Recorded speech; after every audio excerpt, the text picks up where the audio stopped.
من المسيرات أيضا ومجموعة من الإجراءات اللي حضراتكم اتخذتوها تجاه الطلبة اللي شاركوا في فعاليات الأمس. يعني ما طبعا بالنسبه اليوم، طبعا بالنسبه لهذا اليوم هو يوم طبعا هادئ جدا. الدراسه مستمره ومنتظمه في جميع الكليات، والطلاب طبعا يتزايدون في التعرف على طبعا كليات الجامعه. اما بالنسبه للامس فطبعا كانت هناك مظاهره محدوده جدا، تقريبا حوالي 150 طالب او 200 طالب وطالبه تظاهروا في الحرم الجامعي لمده ساعه تقريبا، من الساعه 11 صباحا الى الساعه 12 ظهرا. وطبعا كانت طبعا يعني المظاهرات احنا قلنا طبعا بانها تظاهرات داخل الجامعه، فاتخذت طبعا اداره الجامعه عن طريق الكاميرات الموجوده بها كل الطلاب الذين خرجوا عن القواعد والضوابط المتعارف عليها في الجامعه، وقمنا برصد حوالي 16 طالب اللي هم طبعا تم التعرف عليهم، وهؤلاء طبعا تم اخلاء طرفهم من المدن الجامعيه. يعني تم فصلهم يا فندم من المدن الجامعيه ومن جامعه الازهر ايضا؟ لا، الفرق هناك بين اخلاء الطرف من المدينه يختلف عن الفصل من الجامعه.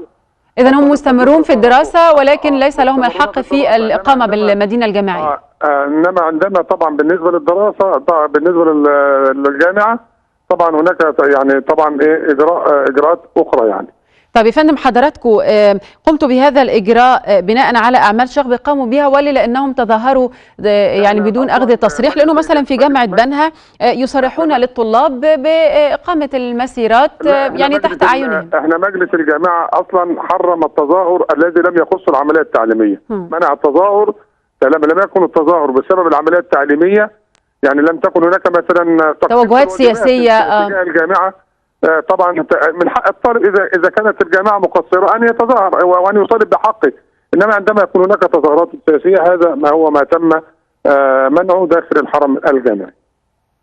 طيب يا فندم فيما يخص قوات الشرطه ووجودها، لان حضراتكم دايما كنتوا متاكده انه او تحبذوا او بتوصوا بانه يكون هناك افراد من الشرطه موجوده داخل الحرم الجامعي. متواجده خارج الابواب على مسافه قريبه من الجامعه، فطالما الامور لم طبعا تصل الى تدمير او تخريب فالشرطه متواجده في مكانها، اما غير ذلك فنصر على طول على الفور بدخول الشرطه.